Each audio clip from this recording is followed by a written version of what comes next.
પેલા મિત્રે એમ કહ્યું કે મારે થોડીક પૈસાની જરૂર છે. કે કેમ? કે દીકરીના લગ્ન કરવાનું છે. એટલે મને એમ લાગ્યું કે મારા ભાઈબંધ પાસે જાઉં, અહીંયાથી મને સગવડ મળી રહેશે. કે બરાબર, કેટલા જોઈએ? 5 લાખ. પેલા ઘરવાળીને કીધું 5 લાખ આપી દો.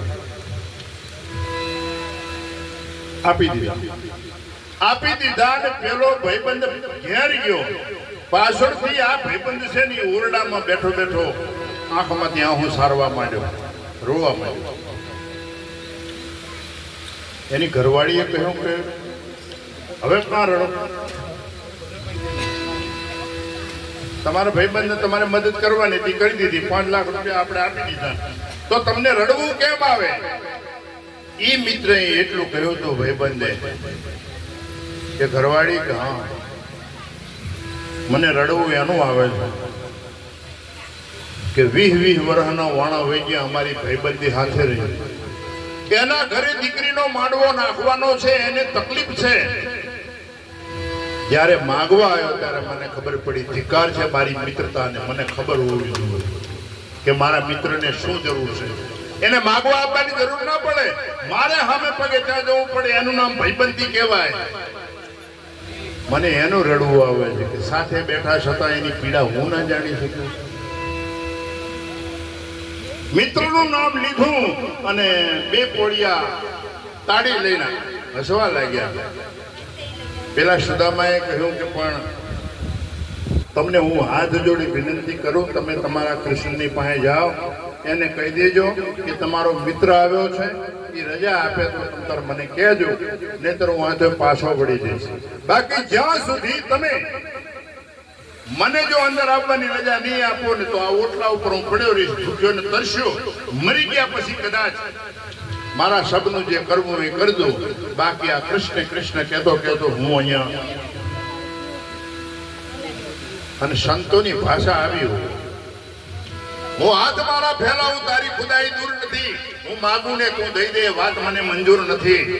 મારે જોવું છે તને સાંભળ્યા, તારે ભલે દેખાવું નથી, કરી લે આજે ફેસલો. કાં હું નથી ને કાં તું નથી.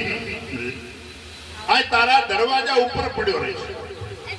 आया हूं तेरे दर पे तो कुछ करके जाऊंगा, झोली भर के जाऊंगा या तो मर के जाऊंगा. અને સુદામો બેહી ગયો.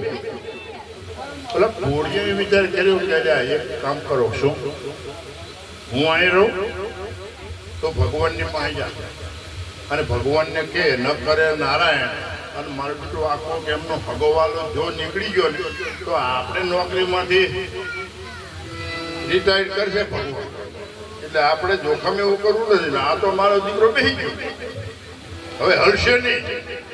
ધામા નાખી દીધા. એક કોળિયો ત્યાં ગયો, એક અહીંયા રહ્યો. ભગવાનની પાસે જઈને ભગવાનને કહ્યું છે પ્રભુ કે હા દરવાજા ઉપર એક ગરીબ કોક માણસ આવ્યો છે. ભગવાન ફૂટ ક્યાં છે?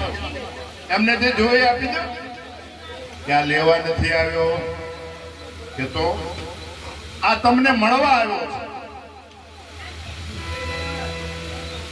કે તો ગમે તે એને દ્રવ્ય આપી દો, કોઈ લોભ લાલચ આપી દો, કોઈ ધન દોલત આપી દો, અહીંયાથી રવાના કરી દો. પણ આગળ રવાના થાય એવો નથી. આ કોઈક તમારો ભાઈબંધ બોલે છે, હઠીલો છે, દરવાજા ઉપર પડ્યો રહ્યો છે અને હવે મર્યા વગર જાય એમ નથી. મરે ને પછી ઉપાડી નાખીએ તો જાય, નકર નહીં. તો કે ક્યાંનો છે એ ખબર નથી. તો કે એ માણસ છે કેવો? ભગવાન કે મને તું કાંઈક વર્ણન કરે તો હું મને ખબર પડે ને કઈ કેવો છે. અને પોળીએ પછી ભગવાનને એમ કહ્યું અંગ નથી અંગર ઘોડે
એક પોતડી પહેરેલી છે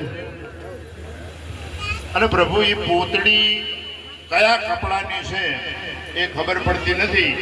એને પણ કાણા પડી ગયો છે અને એ કાણાને સંતાડવા માટે ઉપર જે થીગડા માર્યા છે એ અસંખ્ય થીગડાનો માળો લઈ અને આરે ગરીબ આઈને ઊભો છે અને એમ કહે છે કે હું કૃષ્ણનો મિત્ર છું. ભગવાન કે તે વર્ણન તો કર્યું પણ હવે એવું તો કોઈ મારો મિત્ર છે નહીં. ચાલુ મને યાદ નથી આવતું કોણ છે. શરીર ઉપર જેને કોઈ વસ્ત્ર ના હોય એવો માણસ તો કોણ હોય? પહેરેલું તો કાંઈક તો હોય. મેલો ઘેલો એનો